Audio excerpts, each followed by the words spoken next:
midnight, okay? So all of that should help your grade, and with a curve, it should help your grade. Am I making sense?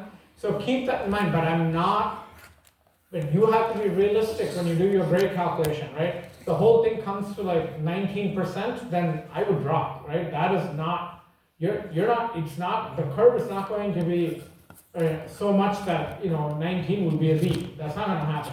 Am I making sense here? So be realistic about it. So take a look at your grades, manually calculate them, because Canvas does not weigh any, I don't know how to make it weigh anything, okay? Let me put it that way. I'm sure there's a way of doing that. I'm not tech savvy, so I'm not doing that. But you will get a comprehensive extra credit final worth 25 points on the 19th. Does everybody understand that? Use your sternocleidomastoid and give me a nod. Everybody get this? Hello, good morning, good night. Mary? Oh, God forbid she uses 1 ounce of ATP. Okay. So, all right, I'll make the announcement again.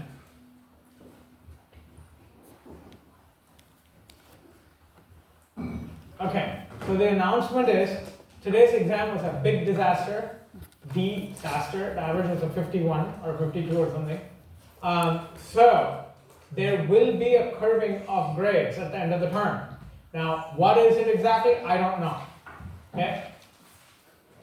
Last semester, my anatomy had a steep curve. Okay, 72 was a B. Okay, that is not happening this term. Are we clear? I can guarantee you that. So don't get any ideas. I must have been high when I did that.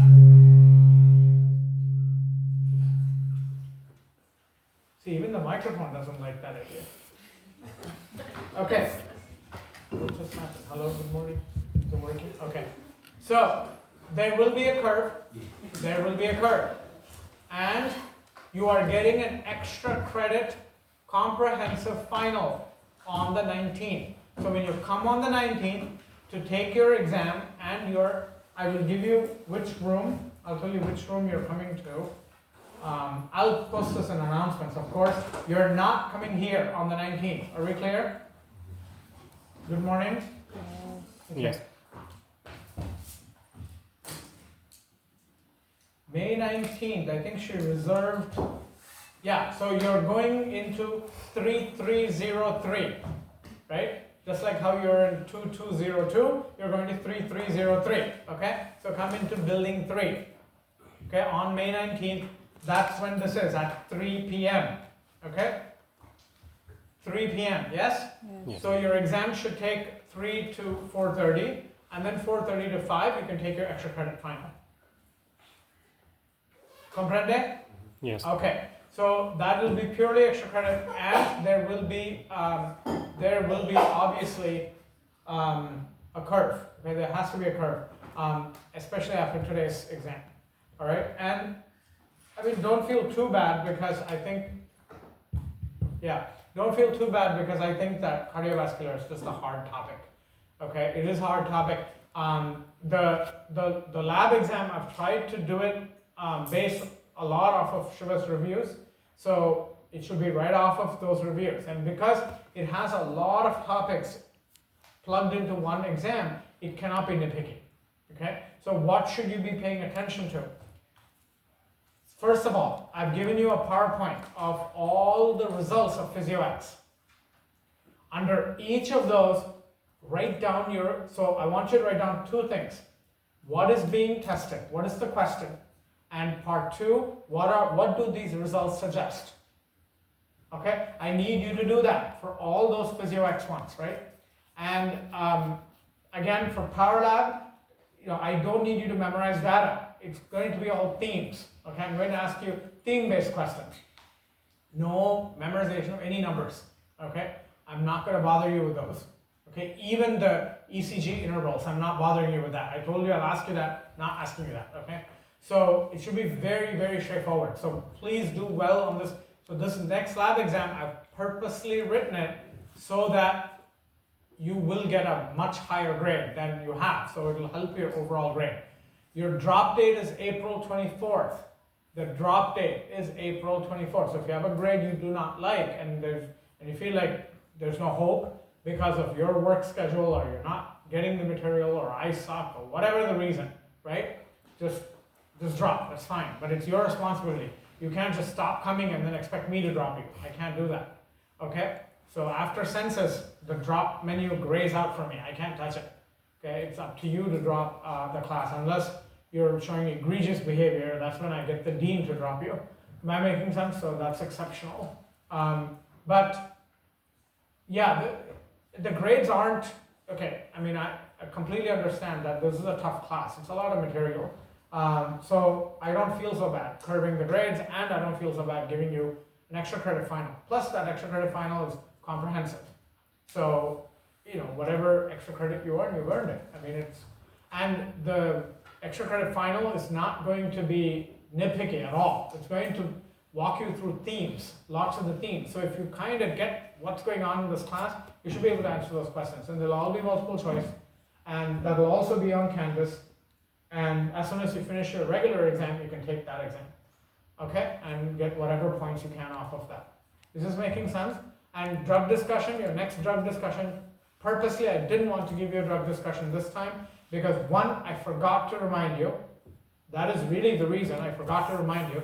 And second, cardiovascular is hard enough, okay? I'm not gonna burden you with a drug discussion on this, okay? Might as well do it on the May 1st one.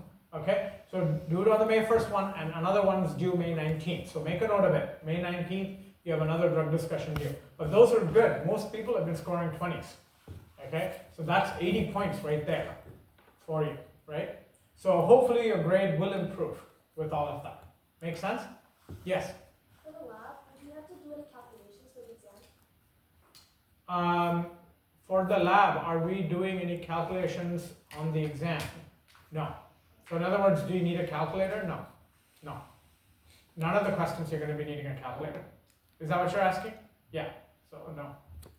No numbers. It's all themes. So look at the data, okay? And do this now. Don't do this the night before the exam, because you ain't going to learn shit, okay? So I need you to seriously look at it now. And it's already late, okay? So you need to look at it now, look at the data, write down all your conclusions you can write down, and share that with your friends so that they will share their interpretations with you. Am I making sense? Mm-hmm. So pool all of this information together. So that way you will see all the patterns, right? And read the exam is 90% PhysioX, okay? The exam is 90% PhysioX. So you need to know PhysioX cold, okay? Read the background. If you skipped all of that, that is not what I would do. Okay? You should have been reading all of the PhysioX background. Okay? So and I've posted the review sheet, so you already know what's covered, right? Pretty much up to spirometry is what's covered on the PhysioX. The Power Labs, there are only about 10 total questions from the Power Labs, and they're all clinical. They're all completely clinical. Make sense? So so those are very straightforward, no calculations, nothing.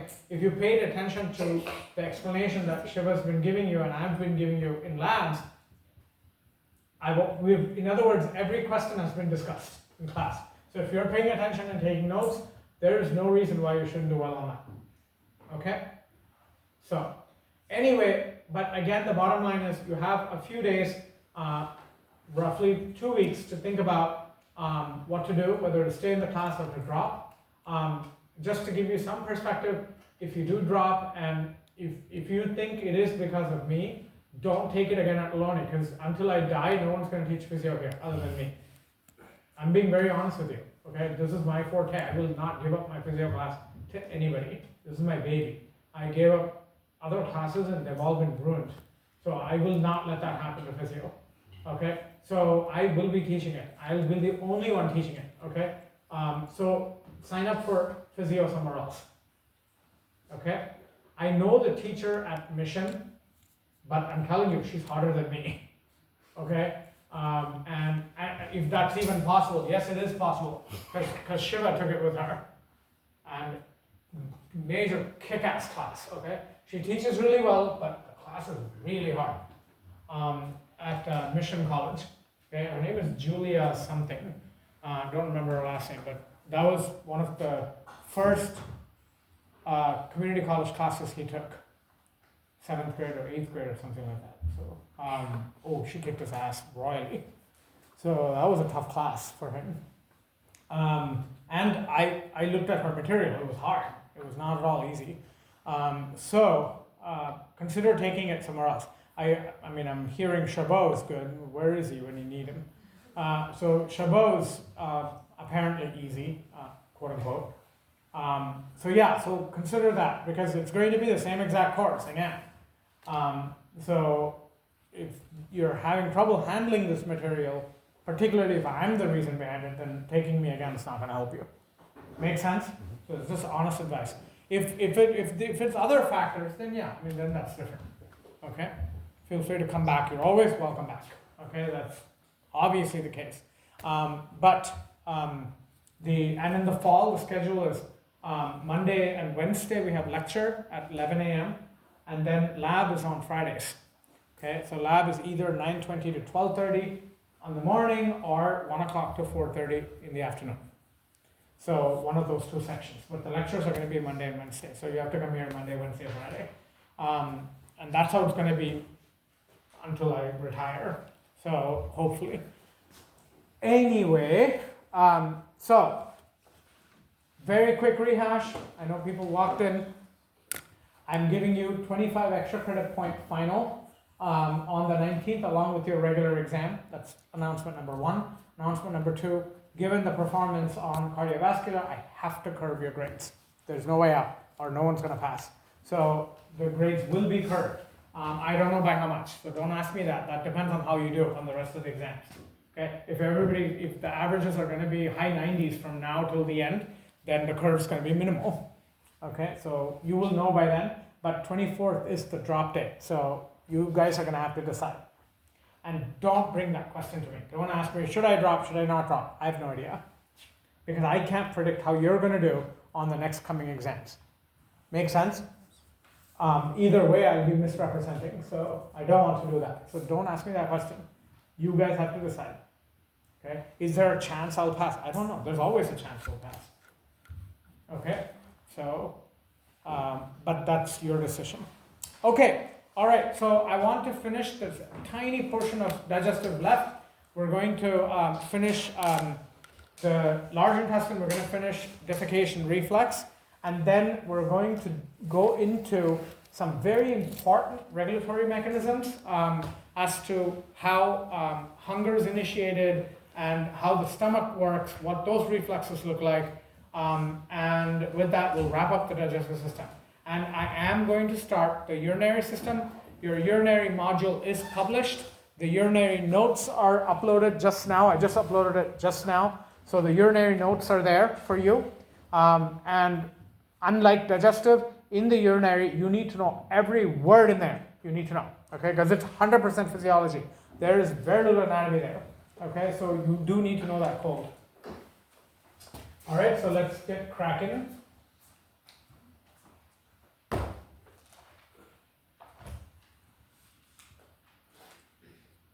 Okay, so here we go with digestive. And I will post that digestive at a glance thing for you.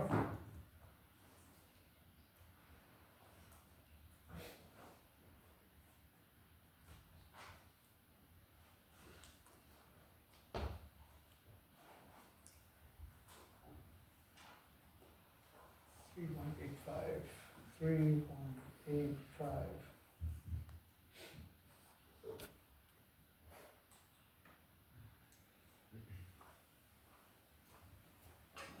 So this is kind of where we, thank you, this is kind of where we stopped. So here are all the important parts, okay, of the GI tract, right? The pancreas, the liver. So yes, I do need you to know this table, but it's very common sense. It's really not that difficult. So go through it, and these are all important, okay?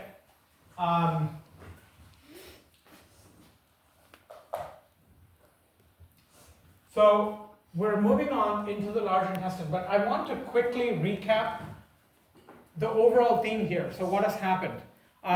We ate the food, our mouth mechanically broke it down, right, to smaller pieces, mixed it with saliva, and then we swallowed it, right, into the esophagus. So in the esophagus, it's just conduction tube, no absorption, no digestion, none of that happened there, right? Food just moved through by peristalsis.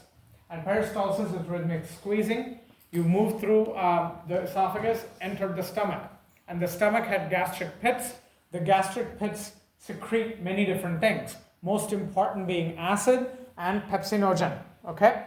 So protein digestion begins in the stomach, fat digestion continues in the stomach, and carbohydrate digestion stops in the stomach, okay, because the enzyme is inactivated.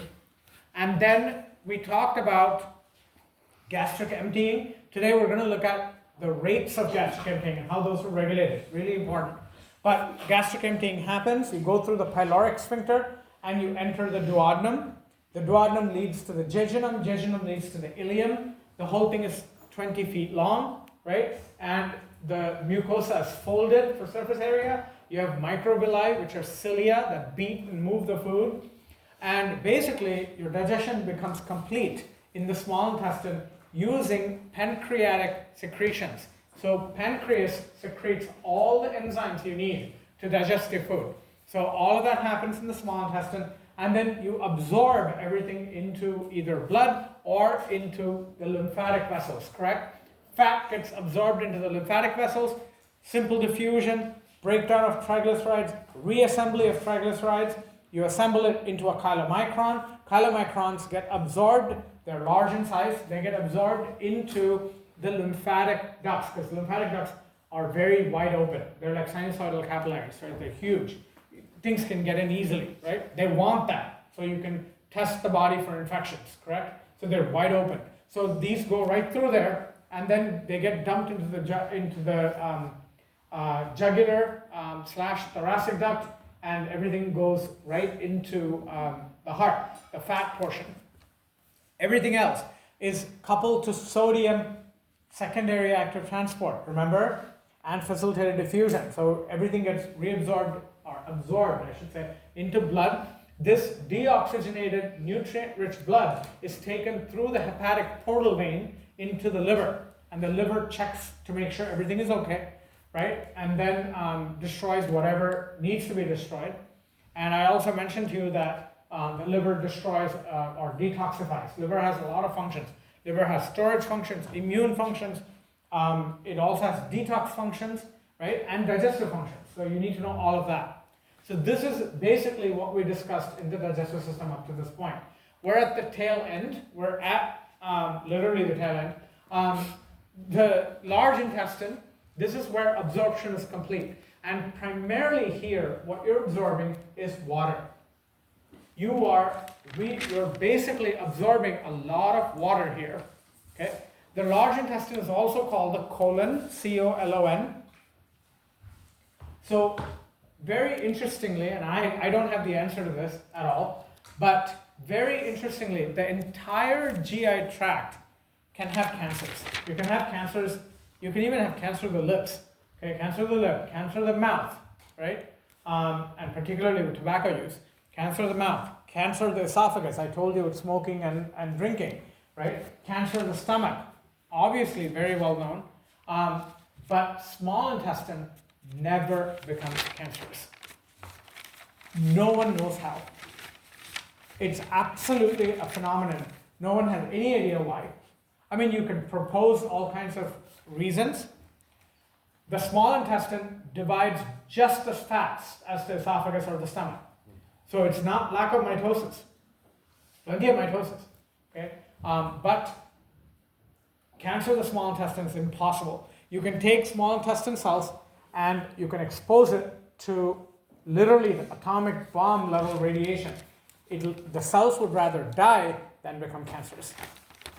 Am I making sense? They're extremely resistant to cancer. So small intestine cancer is unheard of. It's unheard of. As far as I know, I've never heard of it in any species. But colon cancer is the number 3 cancer in the world, all over the world.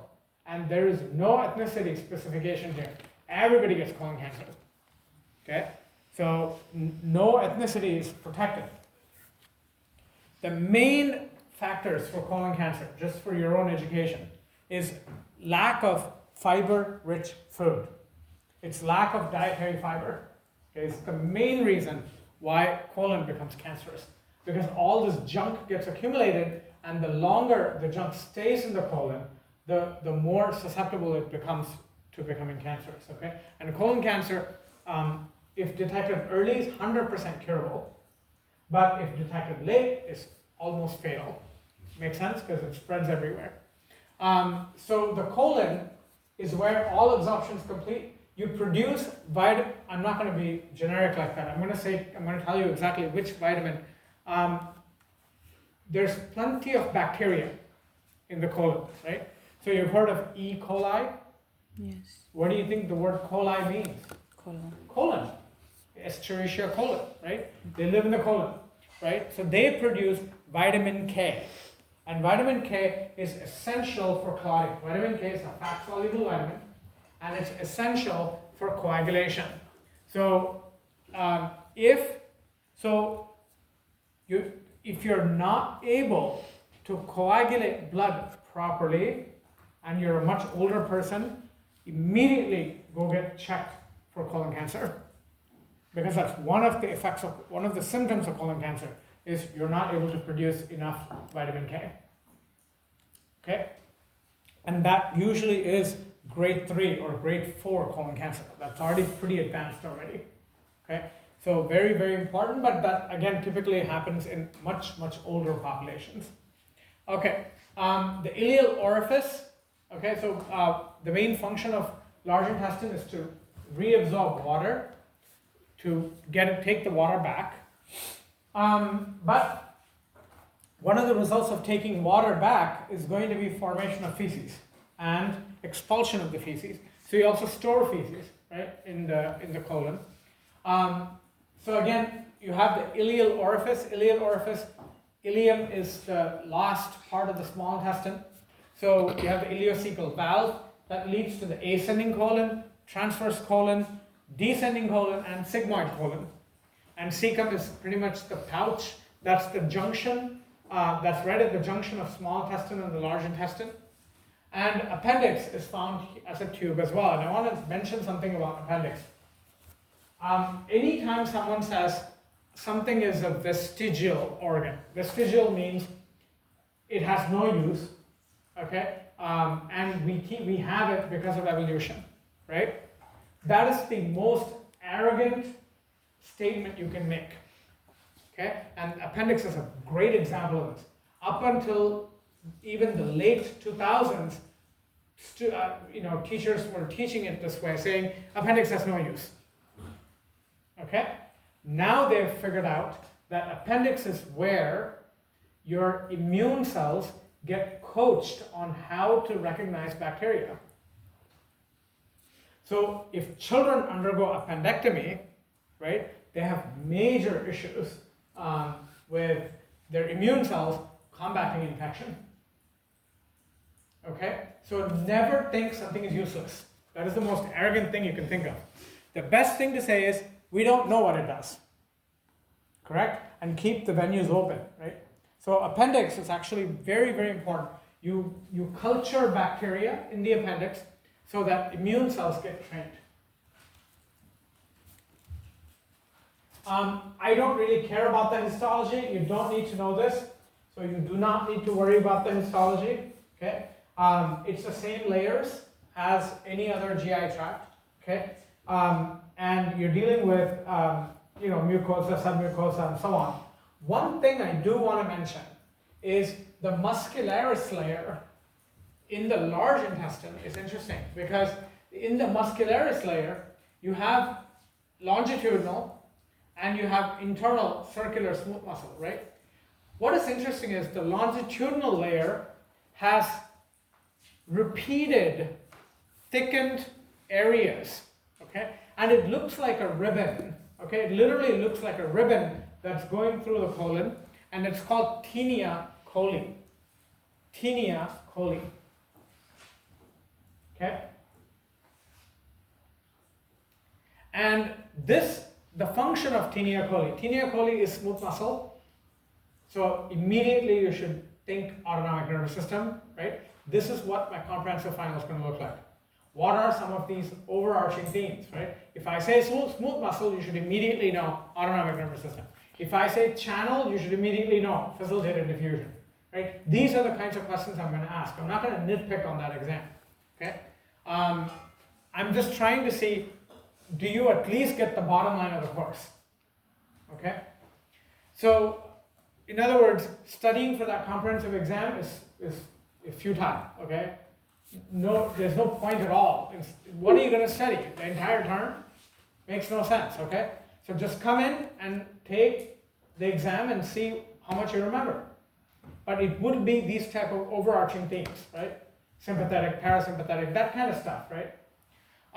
Anyway, so the tinea coli is a ribbon, and its function is to form pouches. You know what that is, right? What is the movement that forms pouches? Segmentation. Except here, the segmentation has a special name. It's called haustral formation. Haustral formation. Haustral formation is nothing but segmentation. That's what it is. Okay? But these pouches are called haustra. And what that helps you do is it really helps you reabsorb as much water back as possible. Remember, we're all terrestrial beings, right? Water is very precious. You don't want water to be wasted through your feces, right? You want to absorb as much of the water as you can. Anytime you see the word reflex, you need to pay attention to it. This chapter is all about reflexes, okay? It's all about reflexes. And the enteric nervous system is all about reflexes. See, that's another generalized question for the final, right? So most reflexes are mediated in the digestive tract by the enteric nervous system, most of them. So the gastroileal reflex, and that's an easy way to remember it if you understand what the words mean. Gastro means stomach, ileal means small intestine, right? Ileum, yes. Gastroileal reflex. So its main function is to intensify peristalsis, okay? So you make peristalsis fairly strong and pushes the food from the ileum into the cecum, okay? And then the haustral churning is very, very unique to the large intestine because haustra only forms in the large intestine, and mass peristalsis pushes everything into the rectum. So the word rectum means straight. So it's a straight muscle. That's why it's called the rectum. The straight muscle in your thigh is called rectus femoris, okay? The straight muscle in your abdomen is called rectus abdominis, right? So rect means rectangle. You've heard of rectangle, Fremont Unified? Rectangle, yeah, so that means erect. That's where the word erect comes from, straight, right? So rectum is a straight muscle group, okay? And it stores the feces, the eliminated product. But in addition to that, it's important to understand that rectum has sensory cells, okay? That will tell the spinal cord, I am full, right? I need to defecate, right? So defecation reflex is initiated by the sensory stretch receptors in the rectum. See, stretch receptors, that's another general idea, correct? Because you see stretch receptors in so many places already, right? You saw stretch receptors in the baroreceptor concept. You saw stretch receptors in the atria of the heart, right? Now you're seeing stretch receptors here. So this is how I'll write the final. Are we clear? Okay, so one thing I can do, I'm not promising I'll do, but I can try and do, is list these general ideas and give it to you as a review sheet. Okay, so you can look through it for yourself. John, you missed most of my announcements. So Thursday's exam, disaster. So I will be curving grades. I have no idea how, but I'll be curving grades. And second, you're getting an extra credit optional final for 25 points. At the same time, you're getting your regular exam on May 19th. And in May 19th, we're meeting at 3303. Okay, at 3 p.m. is when your exam is going to be on May 19th. Just on May 19th, you're coming to 3303, and that's building 3 across the road from here. Okay.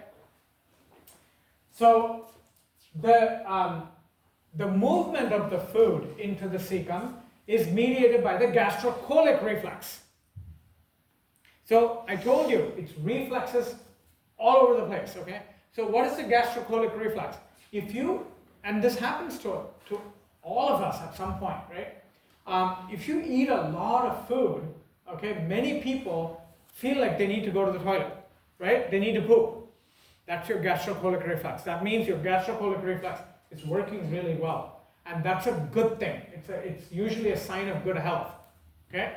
So, but of course, you have to eat a lot, okay? So let's say you normally only eat half a bowl of salad, but today you decided to eat a whole bowl of salad, right? Your gastrocolic reflex should get kicked in. Or you've eaten a really fatty, protein-rich meal, right? You ate a whole lamb or something, right? You got to clear that rectum. Am I making sense? Because there's food, so the stomach will tell the colon, yo, lot of food coming your way. Clear all that shit, okay? Get rid of it, because there's no room otherwise. Am I making sense? So all these reflexes, complete common sense. Complete common sense. You can easily predict what it does, okay? So all these reflexes need to be working properly. They're mediated by the enteric nervous system. They're all mediated by the enteric nervous system. They're all aided by the parasympathetic nervous system. And what do you think sympathetic will do? Halts everything. Are we clear? So sympathetic is a major antagonist to all of this. This is why when you're really stressed out, you get constipated, right? Because your digestive processes come to a halt. Make sense? Because most of the blood is diverted to the heart. Any questions on these reflexes? And digestive, a lot of students have already told me, given me that feedback, that this makes a lot of sense. It is, it's very common sense, okay? It's not a difficult system. Especially when you take the anatomy out of it, it's really simple. So what is the defecation reflex? And how does this happen? So one of the things that a student did, which I was hoping to find, but I couldn't find, because he gave it to me. He said, students will find this useful, give it to them. I have no idea where I lost it. But he made a list of all the reflexes in the digestive system, all of them. And then he listed the sensor, the afferent, the integration center, the efferent, and the effector, and the effect, okay? Listed all of that, and he detailed all of these reflexes. It was a very, very useful table. If I find it, I'll definitely post it. But you can make that on your own. You don't have to wait for me. And that's part of your learning, okay? So go ahead and make that. So mass peristalsis moves the food from the sigmoid colon. Sigmoid means the letter S. It looks like the letter S into the rectum, okay? And if the rectal wall is heavily distended, that will stimulate stretch receptors, which send action potentials to the spinal cord. No big surprise here, right? Hello? This is how it always happens. And then motor impulses. See, defecation is such a simple reflex that the brain doesn't have to be involved. Am I making sense here? But you are conscious that you have to go find a place to poop, right? So there's got to be some cognition here, but it's after the fact, right? The reflex is always conveyed to the brain. Remember, all reflexes, memos are sent to the brain, okay? And motor impulses come along, in this case, two pathways. The parasympathetic pathway. Know this because your urinary reflex is almost identical to this, with the exception that urination reflex is mediated by the brain, not the spinal cord. In fact, it's mediated by the medulla. Are we clear? Pons, actually. Not medulla, pons. Pons mediates your urination reflex. So here it's the spinal cord. This is such a simple reflex, you don't need to involve the brain. Clear? So spinal cord is more than enough. This is also why people in a coma are able to urinate and defecate normally, right? But the only thing is, they don't have conscious control. Well, they're not even conscious, first of all, right? So they need diapers. Make sense? It just happens mechanically. So the rectal muscles will contract, and you will open the internal anal sphincter.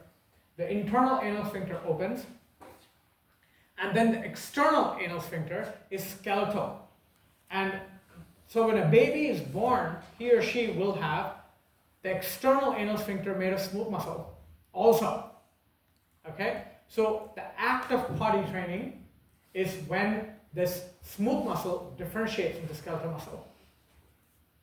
So potty training is not psychological, it's physiological. Does that make sense? If anybody asks you to define potty training, it's the conversion of both the external urinary sphincter and the external anal sphincter from smooth muscle to skeletal muscle. That differentiation is technically what potty training means. Because now you've made an involuntary action voluntary. Clear? And that's what potty training is now I control the decision to pee or poo.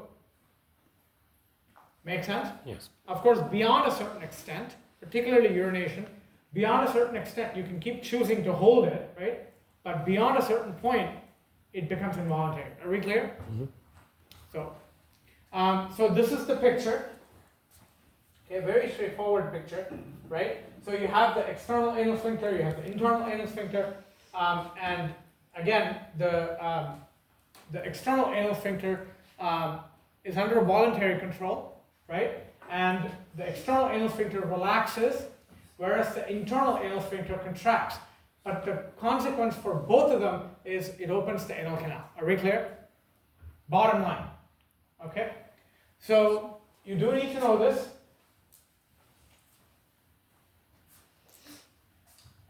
Oh, I think I mixed it up. Sorry, that's for the urinary system. That's for urination. Actually, both of the sphincters actually relax. They don't contract. They both relax. So, yeah. So for the urination one, it's different. That's where that happens. Here, both sphincters relax. Okay. So remember that the external is somatic nervous system, right? You're dealing with acetylcholine, and you're dealing with motor neurons not releasing acetylcholine. Are we clear? Because if you want to relax skeletal muscle, what do you need to do? You need to inhibit secretion of acetylcholine, right? This is one of the reasons why at death people, people potty their pants, right? The reason is no ATPs, right? What's going to happen is you're not going to secrete acetylcholine, and one of the first things to relax will be your external anal sphincter. It's going to relax because it's got to be kept tight, okay? Or it's going to relax. And the internal one is smooth muscle.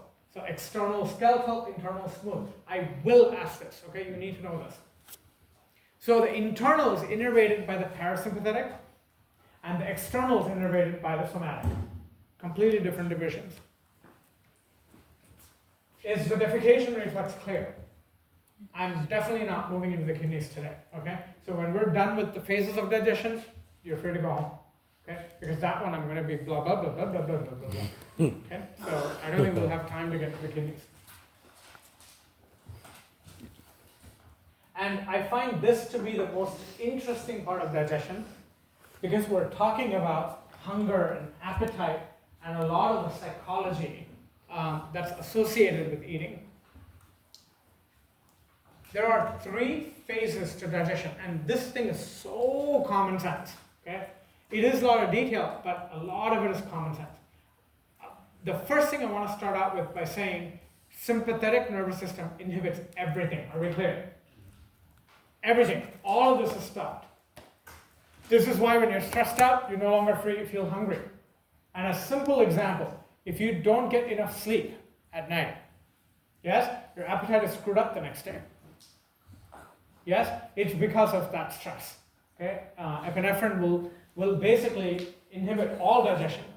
Okay, and that's why not having enough sleep is harmful for you because you will be malnourished. Okay, for that entire day. So cephalic, the word cephalic means head, so it's referring to the brain. The cephalic phase is referring to the brain. Makes sense, right? Smell, sight, thought. Okay? People think of food, right? And I'm telling you, anyone who's diabetic, you'll know what I'm talking about. Okay? 2 really amazing things that happen. When my body becomes hypoglycemic, and that's easy because the minute I hit 85 blood sugar, I'm hypoglycemic. Okay? When 85 is normal for everybody. But for me, 85 is definitely low, right? The minute I start thinking about candy, because I hate candy, right? But the minute I start craving candy, I know my sugar's low. And this is 100% of the time. What is amazing is, and this is, I don't know why it's like this, and this is why I always think that dreams have a physiological aspect to them. 100% of the time, when I go hypoglycemic in my sleep, I dream of chocolate cakes. No other kind, nothing else, but it's got to be chocolate cake. When I'm dreaming of chocolate cake, I immediately wake up because I know I'm low. And I find my phone screaming, saying, you're low, you're low, you're low, right? So every single time this happens, every single time, so chocolate cake, nothing else. I don't know why I can't dream of rice, I can't dream of, any other junk food, Cheetos. Why don't I dream of Cheetos? I love savory food. I don't like sweet things, right? But chocolate cake will show up in my dream. If it shows up in my dream, I wake the hell up because I know I'm low. You sure chocolate cake isn't your favorite? It's not. I don't like chocolate cake at all. And I don't like cake at all to begin with. Okay? Huh? Don't you like what cakes? Bun cakes, maybe. But bun cakes are different. So those I do. But still, if you gave me a choice between savory food and cakes, I will never pick cakes. Okay? And Shiva is exactly like that. Amazing. Okay? Second one, I don't know where he's made from because that one's always lusting after sugar. Okay? So he'll eat raw sugar if you let him. But anyway, I am not a fan of sweet things. Yesterday at Costco, right, my sugar went down to 65. I hate standing at those sampling stations. Okay? I find that you're the lowest form of life if you're standing at that sampling station. I stood at every single sampling station. And I ate everything they had, as long as it was vegetarian, every single thing. And then I went to my car, looked at my phone, sugar is 65. Of course. Okay? I would never do anything that lowly, okay? Unless I was desperate. So what I'm saying is, the cephalic phase is very, very, very interesting. And I will also tell you a very simple thing that transformed my life, okay? This is really important because I've always struggled with being overweight, particularly after I started graduate school. Stress made me gain a lot of weight. Plus I always feel like anybody who plays tennis knows this. If you play tennis regularly and then you quit, the same thing happens with Indian classical dance. You quit, that's it, okay? You will put on weight like you will not believe. Okay? Because Indian classical dance, you're using every muscle group in the body. Okay? So if you stop doing that, you go into severe hibernation. Okay? And you will gain weight like no tomorrow. Tennis does the same thing. For me, it was both. So I quit everything when I went to grad school, right? And stress eating bagels at 3 a.m, right? These things happen. And gained a lot of weight, and I could never get rid of it. Because immediately I became diabetic and then insulin up the wazoo, right? And when insulin goes in, you can't lose weight. Forget it. So when I got misdiagnosed, I had a frozen shoulder and Kaiser, thank you Kaiser, misdiagnosed it as arthritis. Imagine having arthritis at 41 on my left arm. That's it, it's the end of my career. I can't do anything with the cadavers, right? I can't teach with arthritis in my arm, right? And freaked out, right? And when I spoke to one of my cousins, she's a breast cancer surgeon, she was just dealing with her weight gain after her second baby. So I talked to her and she said, I asked her, how are you managing? And you seem to be losing weight. How are you managing this? And she said, mind over matter. And so there's that cephalic phase there. Mind over matter. Sometimes you know how something just strikes you, right? People would have said this so many times. You think I don't know mind over matter? Give me a break, okay? Of course I know mind over matter. But it just struck me. And I said, you know what? I really want to try this. So anytime I look at something, even bun cake, right? I'll go, no. Arthritis, I can't do this. I have to lose weight now. There's no way, okay? And it really helped. So say those words, mind over matter. You look at something really tempting to eat, Costco bag of Cheetos. Okay, I'd sell my 2 children for that. But now I say to myself, no, I'm 50, I can't be eating this. Mind over matter, I don't want to eat this. Okay, it really works. And that's all part of cephalic phase. So refusing to eat is part of cephalic phase. Okay, or saying, I don't want to eat this. And making healthy eating choices is part of cephalic phase. You see how complicated this is? So obviously you use your cerebrum. You have to use your cerebrum because you're using judgment. You're using judgment. I know this crap is going to increase my blood sugar tomorrow, right? I know Cammy's jam is going to increase my blood sugar. So I'm not going to eat this unless my sugar is really low, right? So making these kinds of judgments is really, really important. So that's part of cephalic phase. I've really kind of summarized it in a pretty pathetic way here. But I don't want you to take it lightly because that is really important. That's life-changing, okay? So the thought of food is really important. You'll be amazed at how significant thought of food is in controlling your life, okay? Decisions about your food intake should be conscious and not calorie-driven. You shouldn't go, oh, this is a lot of calories, I don't want to eat it. No. Calorie motivation of not eating the food is not at all sustainable, okay? It's not sustainable. I mean, that's proven, okay? And this is all part of biopsychology, right? So if you want to pick this up as a field of study, it's very, very interesting, okay? And very impactful.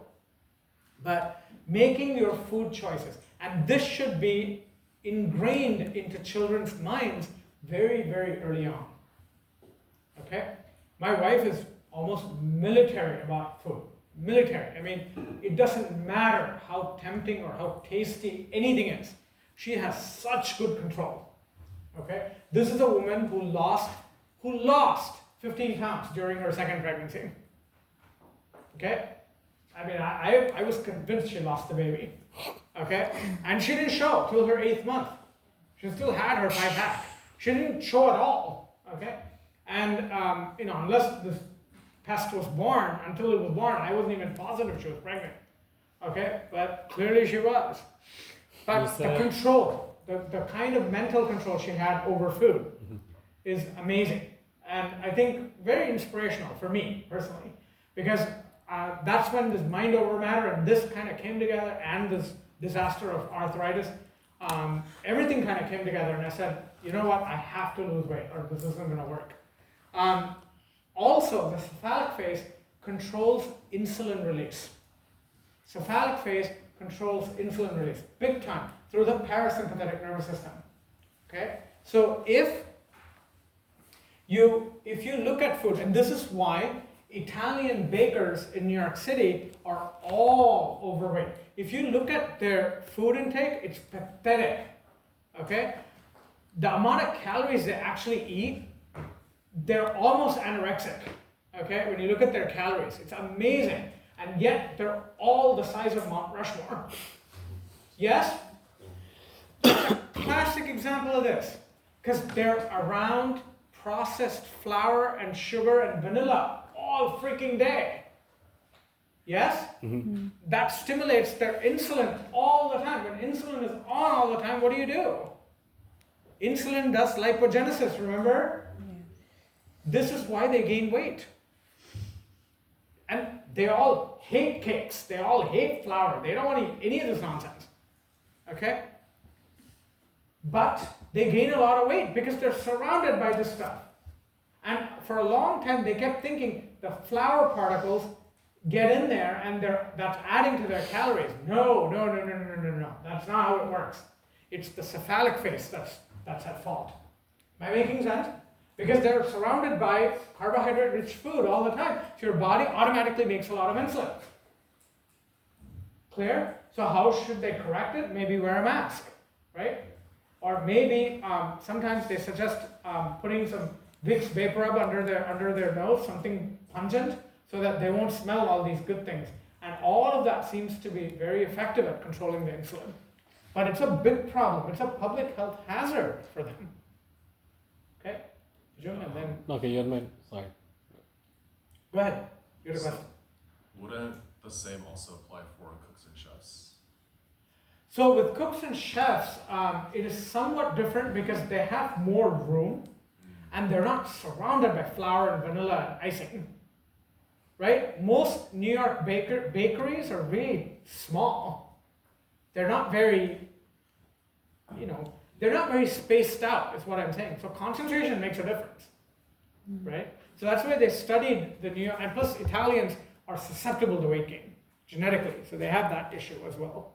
Majority of them have that problem in the obesity gene. So they are prone to weight gain.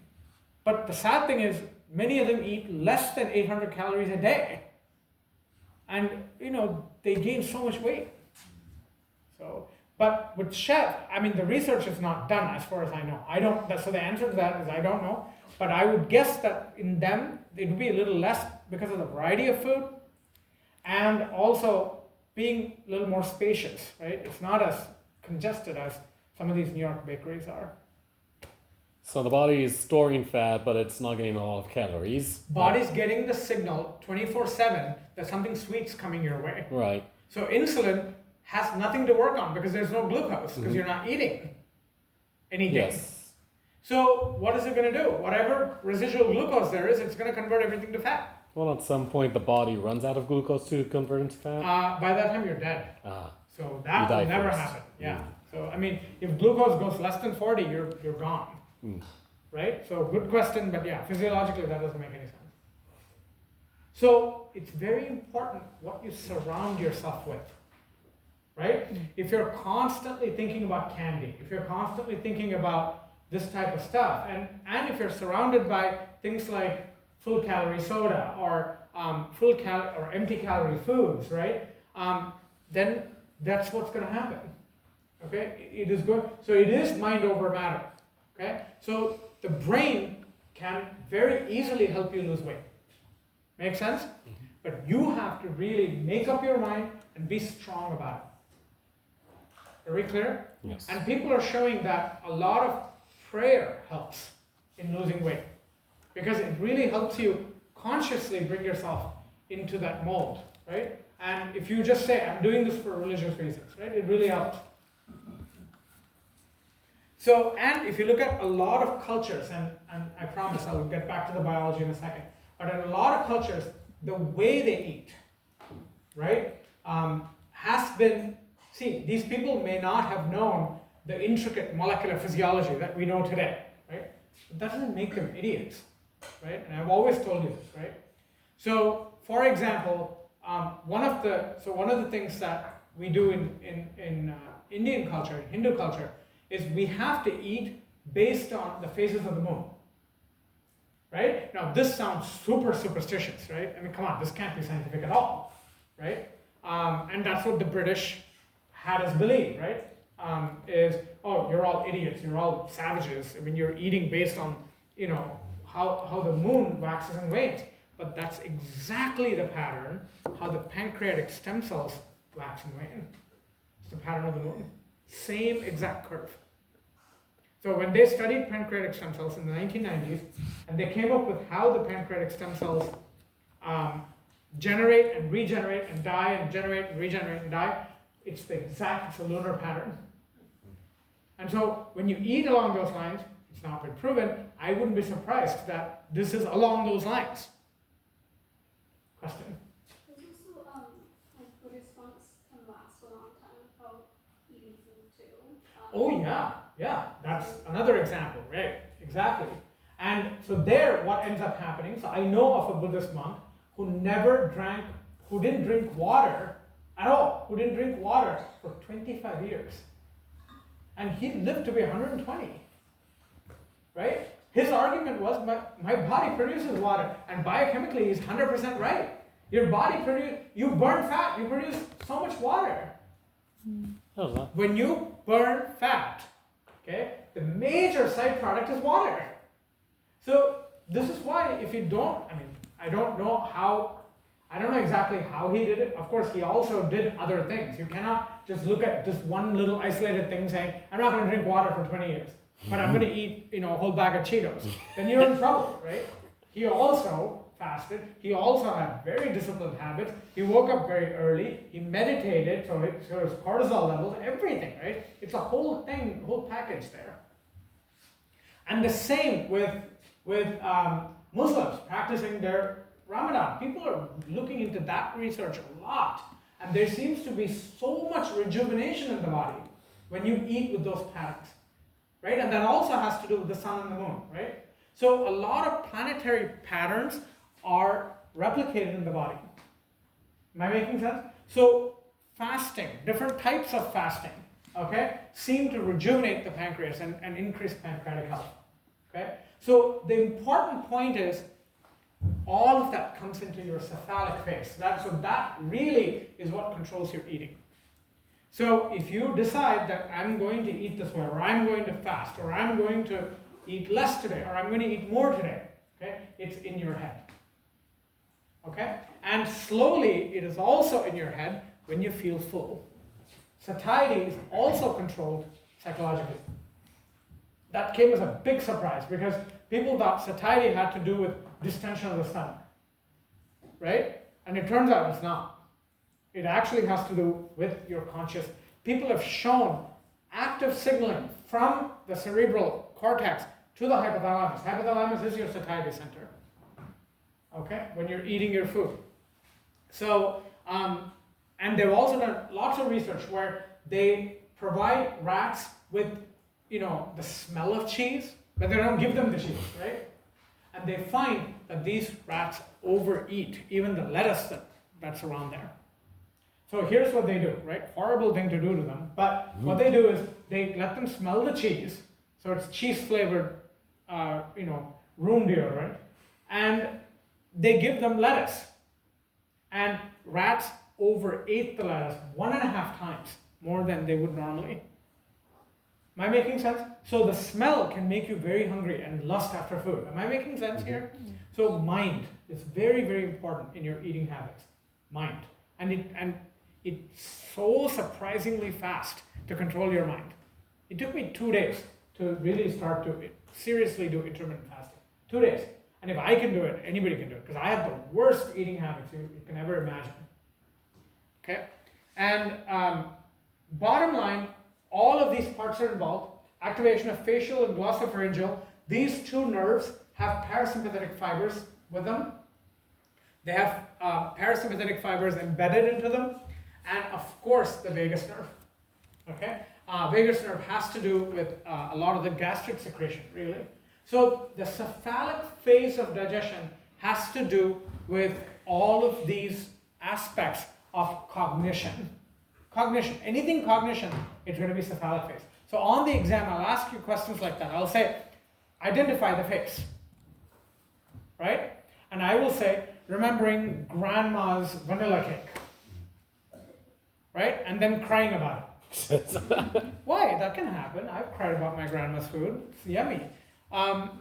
It brings back memories of grandma, and you feel, nostalgic, and you could start crying. I thought I would cry. That would be cephalic phase. Make sense? A person who hates a particular food because they associate it with a bad memory. Correct? That would be the cephalic phase also. So it's not just activation of eating, it's also inactivation of eating. That's part of the cephalic phase. Okay? And then you move into the gastric phase. The gastric phase is almost completely involuntary. You cannot control this. Are we clear? Because it has to do with the stomach, and stomach is not controlled. The stomach cannot be controlled by conscious cerebral cortex. You can't really do that. And you see the reason why? Because you're dealing with distension of stomach. Distension means the stomach sagging. Correct? If your stomach were to sag, right, that causes all kinds of signaling. Okay? And again, it could be all lettuce. Okay? It doesn't have to be bag of Cheetos. Right? It could be something healthy. Okay? It could be eating 1.5 times the normal salad size you would normally eat, right? You would still get the same type of effects here. So distension of the stomach will stimulate stretch receptors. Stretching is stretching is stretching. I don't care what you stretch using it. Using what, right? Doesn't matter. pH will activate chemoreceptors. So if you stretch the stomach, that means there's a lot of food there, right? So you're going to have to increase your gastric juice, correct? And believe me, you would have already done that. And this part's important. This is also part of the cephalic phase. Feeling hungry at exactly the same time every day.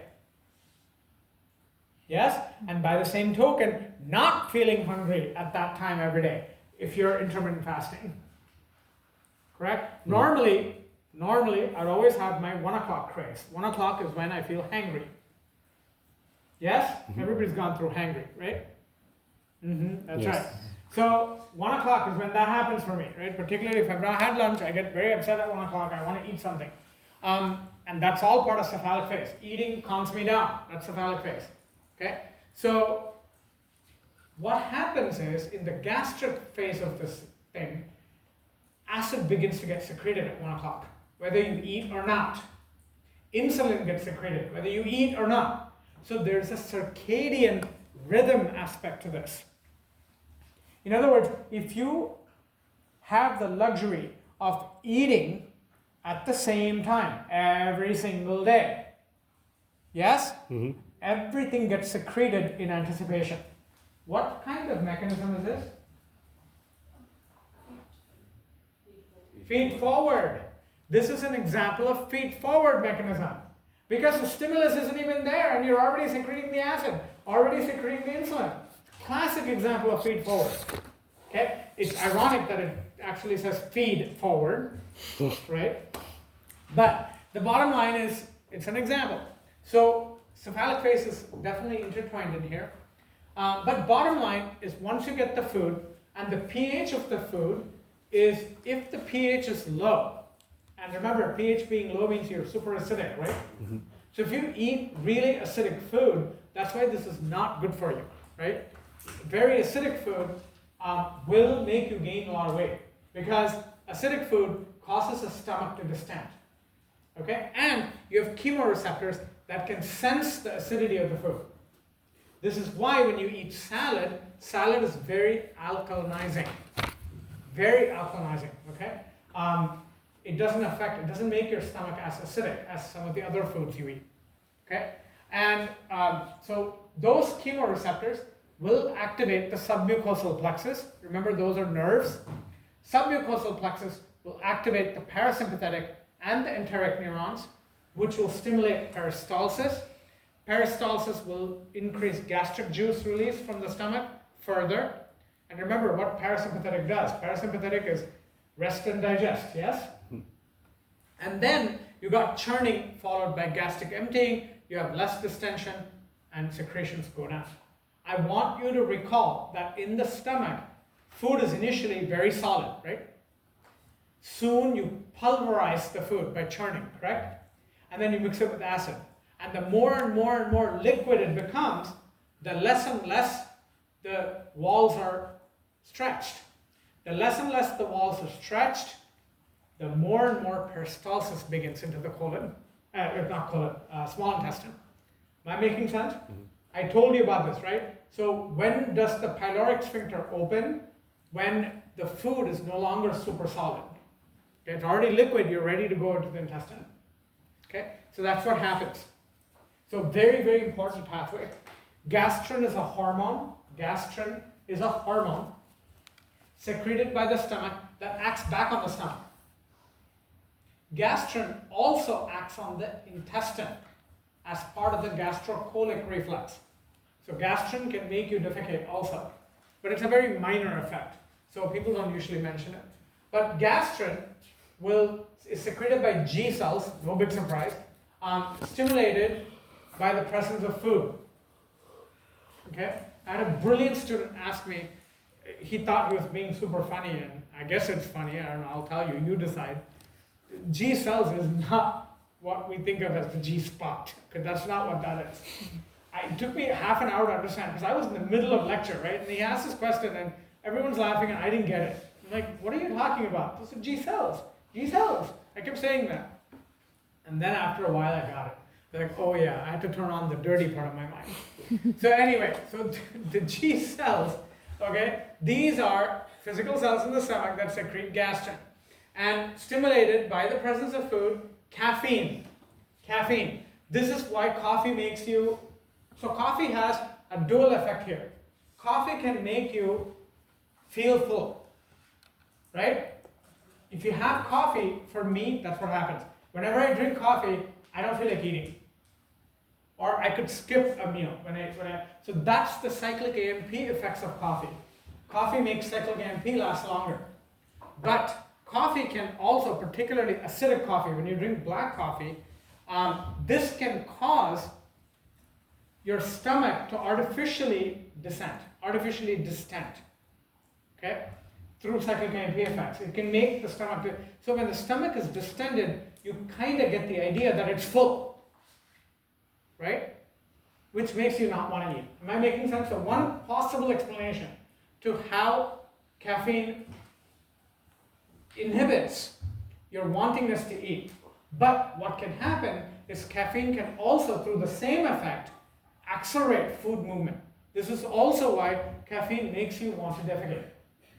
Because again, the stomach is distending, right? So when the stomach distends, you have the gastrocolic reflex and the gastroileal reflex. So it makes food move past faster. And eventually, you can get really hungry. So if I drink caffeine right now, I'll be fine till 4:15. And at 4:15, I want my sugar cookies. Correct? Really bad, right? So excessive coffee can be really bad for weight gain. And my doctor, I remember, the first thing he said, if you want to lose weight, you gotta quit coffee. Okay, you all know I'd rather die. So I'm like, weight gain, schmate gain, I don't care. I cannot live without my coffee. Okay, so no way that's happening. But the mechanism is amazing. You see the idea. So gastrin increases gastric secretions, right? It contracts the cardiac sphincter, so it closes that up, and it relaxes the pyloric sphincter, causing the food to move through, and increases gastric motility. Okay, that's what gastrin does. It's easy to remember. It makes the stomach churn more and more. Okay, and it promotes gastric emptying. That I will ask. There are all kinds of substances in the digestive system. You should know what is the effect of each of these, right? So make a list. Substance, effect, substance, effect, substance, effect. Make a list, because this is great for match the following.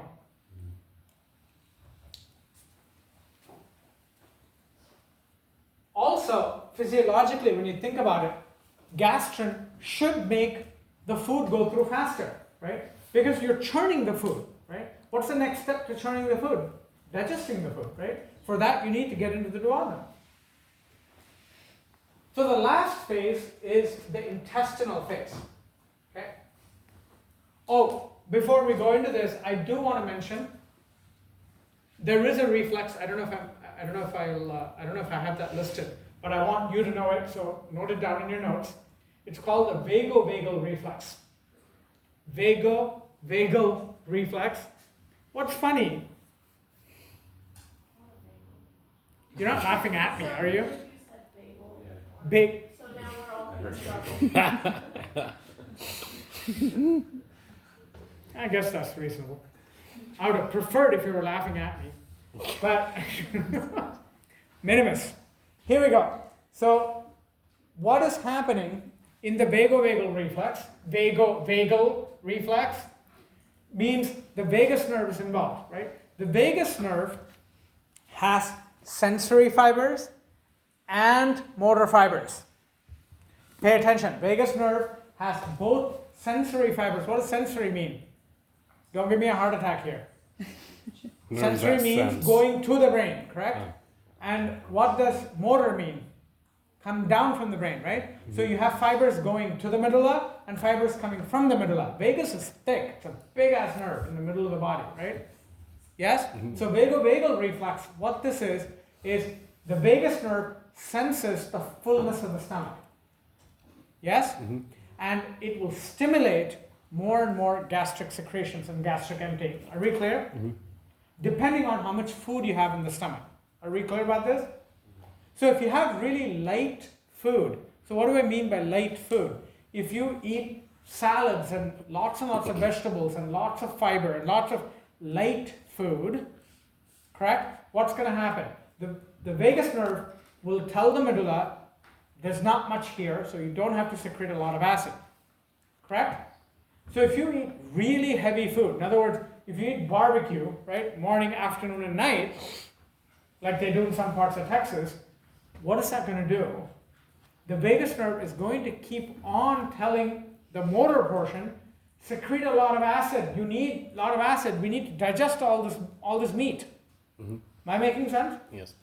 So what that will do is it will give you peptic ulcers because you're excreting so much acid. And it's going to increase your risk for colon cancer because you're going to be wounding your intestines a lot because so much acid is coming through. Is that making sense here? Particularly when you don't drink enough water. Is that like a baseline reset? What do you mean? It could be depending on your food habits, right? If this is all you're used to eating, then yes. So when Atkins' diet was proposed to lose weight, these were all the questions people were asking. And Atkins had no answer. I'm like, if you're telling people to eat meat morning, evening, and night, and nothing else, zero carb, you're eating only meat, your digestive system is going to go to dogs, right? Because of all these refluxes. I mean, there are all these things that are there that are going to harm you in so many different ways. Can you get like gout from excessive consumption of like meat? Absolutely, yes. But you have to have the genetic susceptibility for it. Mm. Yeah. The question was, can you get gout? Yes, absolutely. You can get all kinds of problems when your diet is completely out of whack. Are we clear? Mm-hmm. So, when you eat lots and lots of vegetables and fruits, how does this help? The stomach feels very light. You secrete a lot less acid. You damage a lot less things. And the basis for cancer is wounding. When you keep on wounding something, that's what gives you cancer. Make sense? Mm-hmm. So, in the intestinal phase, the food enters the small intestine. Majority of the reflexes are from the small intestine. Okay? So most reflexes in the gastric cephalic phases are excitatory. Most reflexes in the intestinal phase are inhibitory. I will ask this. Extremely important point. The reflexes that are cephalic and gastric, the head reflexes and the stomach reflexes, those are excitatory. Okay, everybody should know what that means. Excitatory means more and more action potentials, more and more muscle contraction, more and more secretion. Okay, what about the intestinal phases? They want to slow everything down. Guys, think about it. If you're duodenum and you're receiving a buttload of food, right? What do you want to do? You're going to tell the stomach to, yo, slow down, I'm getting a lot here. Correct? Mm-hmm. Or the intestines can explode. You don't want that. Correct? Mm-hmm. So most of the intestinal, I for inhibitory. Intestinal reflexes are inhibitory. Are we clear? Mm-hmm. And they will slow down food entry. So if you had to, so this is why digestive system exams are so easy, because you can easily guess what this is going to be. So if the intestine is going to signal back to the stomach, it's going to say, yo, slow your roll. Literally, right? Slow your churning. Okay? So you will slow down food entry, meaning you make gastric emptying slower. Intestinal reflexes will make gastric emptying slower. I have a question. So you know how like those GLP-1 medications we're seeing that they're basically prolonging satiety and like gastric emptying? Isn't there like a negative side effect? Oh, tons of negatives. I'm on them. I've been on Ozempic for 6 months now. But it's getting better and better. And particularly if you eat salad. It's a nightmare. Okay? I feel like I'm going to float away. Okay? No, because cellulose is one of the main sources of gas. Right? And that's what Ozempic does, is it slows everything down. It slows down your digestion and it slows down the passage of food, right? The GLP-1 medication. It slows down the passage of food just like how cigarettes slow down the passage of food. Right? That's what cigarette smoking does. Right? I told you about this. And when that happens, you're going to feel full and you don't want to eat. In fact, if you overeat, your stomach starts hurting, right? So you really control it. But to be honest, you need Ozempic to tell you not to overeat. I mean, I lost all my weight from my mind over matter mantra, okay? I just started Ozempic 6 months ago, and I do that for glucose control. It's for my glucose control. I'm doing this for my A1C. I have not lost a single pound on Ozempic. Not 1 pound. I've been this exact same weight for the past 2.5 years. I lost 80 pounds and then it stopped. So you had like a stagnant weight. Oh, but if this is not stagnant, I don't know what is. Okay? But that's what it is. Okay?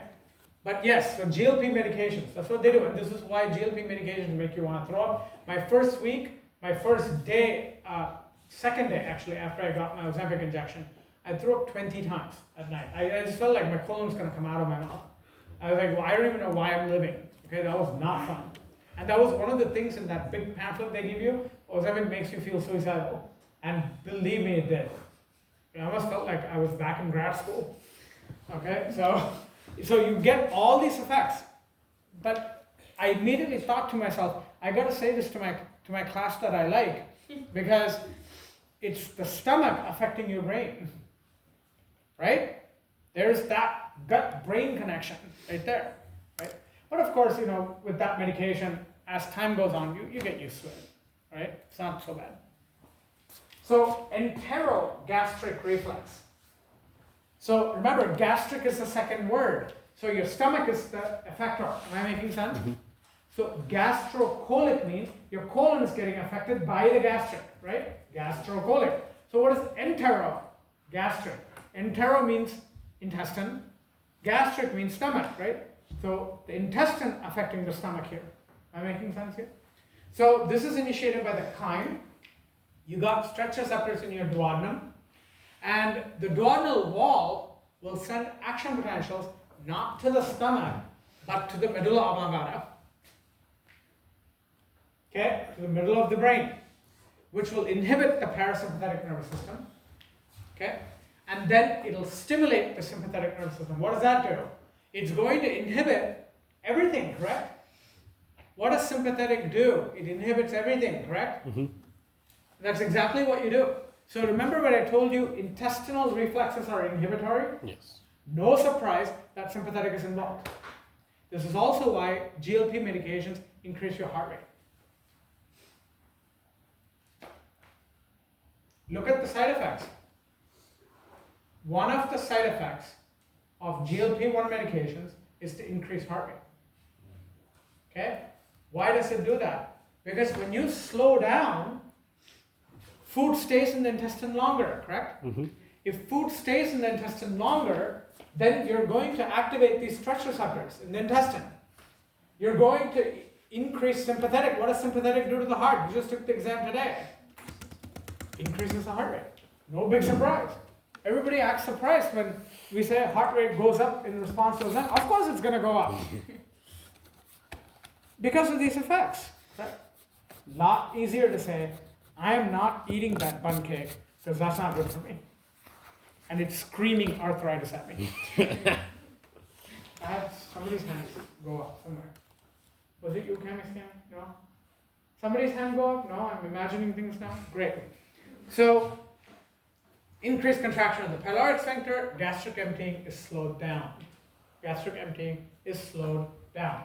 So sympathetic is involved in digestion in a very indirect way. What about the hormones? So when you use examples like Ozempic, not only does this make it clinical, it makes it relevant, and it makes it so much easier to digest these mechanisms mentally, correct? Pun intended. And of course intended. I gotta be somewhat funny at this time of the day. The truth is I'm just waking up, so I've been asleep all day. Alright, so what are some of the hormonal effects? CCK is a really important one, and CCK is actually a neurotransmitter also. CCK stands for cholecystokinin. Okay, I'm going to write that. Cholecystokinin. I can't believe I can write that there.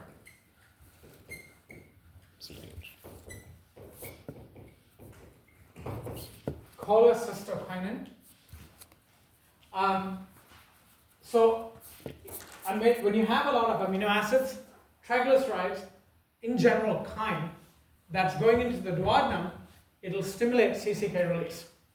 The more fat, this is the bottom line, guys, the more fat there is in the chyme, and everybody remembers what chyme is, right? It's stomach juice plus food. Remember that pulverized food, liquid food that's going to the duodenum?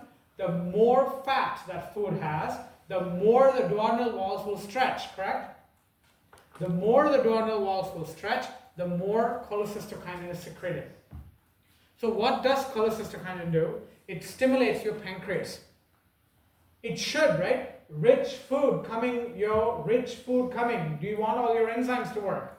Of course you want all your enzymes to work. Then contraction of the gallbladder, what does that do? When your gallbladder starts pumping, right, bile's going to get out. And you need bile to emulsify your fat, correct? Mm-hmm. Okay.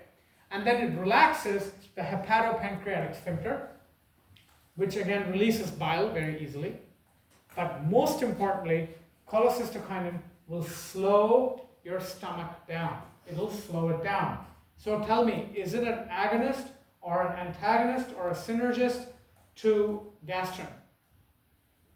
Antagonist. Antagonist, okay? Because you're opposing. Okay, this is the kind of questions I'll ask.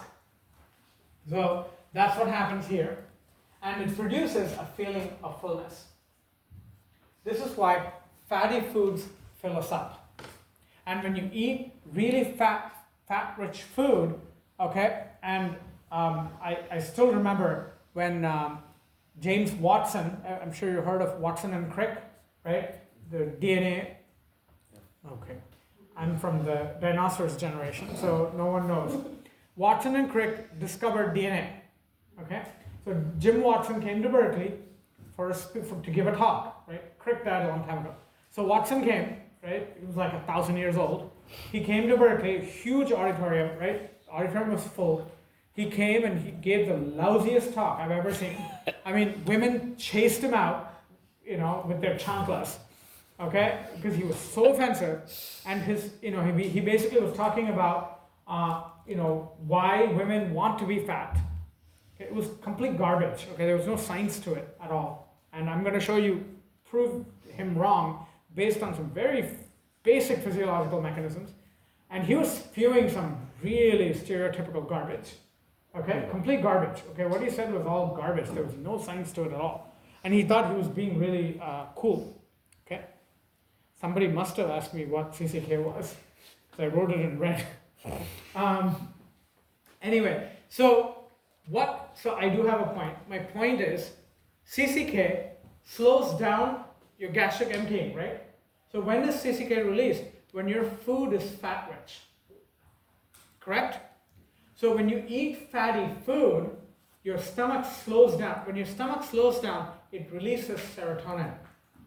And serotonin makes you happy. Serotonin is your happy hormone. Stomach releases it. Okay? So when you eat fat-rich food, you get a feeling of happiness. Am I making sense? Donuts. Right? Think about everything. Bun cake, donuts. Okay? Physiologically, whether you like it or not, that's going to happen. Make sense? Mm-hmm. Because you're getting a lot of calories. It's your body rewarding you for giving it a lot of calories. Does that make sense? Mm-hmm. Yeah? Yes. So it's that kind of an idea. So remember, fat-rich food fills you up a lot more, okay? A lot more easily than non-fat-rich food. Mm-hmm. Okay? So once you realize that, then you can go back to your cephalic phase and make your decisions. Got that? Yes. So again, mind over matter, it's important. So CCK gives you a sense of fullness, but CCK has all kinds of other effects, right? Because you're increasing bile secretion, you're absorbing a lot more fat, correct? Mm-hmm. And no wonder you're gaining a lot of weight over time, right? If you keep on eating this kind of. And so when people use food to fight stress, instead of things like meditation or exercise, you could easily train your mind to turn to exercise to fight your stress. Okay? But instead, if you use food to fight your stress, then that's going down a very dangerous road. Am I making sense? Very difficult to come back. And this is heightened in pregnant women. It's heightened in pregnant women because she's eating for two. She literally is, right? And so when you provide a lot of calories, I mean, a baby developing takes a lot of calories. It's not easy, right? So it's her body rewarding, right? Her for this. So every time my wife would crave food, she'd go running into the weights room. For the second baby, because with Shiva she had gained 10 pounds, and that was unacceptable. It was a nut. So, and you know, I mean, her labor with Shiva was 33 minutes, and her labor with the second one was 3.5 minutes. So her abdomen was so strong with one push, and I thought it was going to burst into pieces.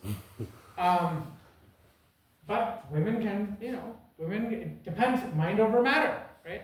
Never had any cravings. But CCK is a very important molecule because it's also a neurotransmitter.